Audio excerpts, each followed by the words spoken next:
انا دلوقتي خرجت من البيت، عارفين النبي صلى الله عليه وسلم لما كان بيخرج من البيت كان بيقول ايه؟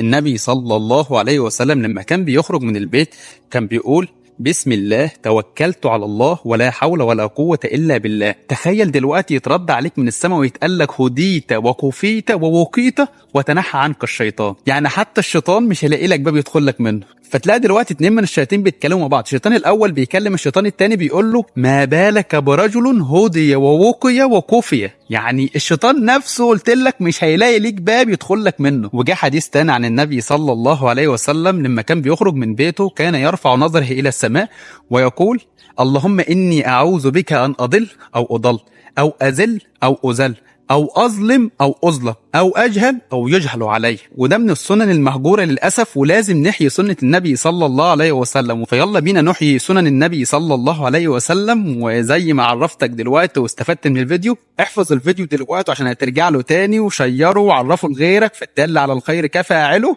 وصلوا على النبي.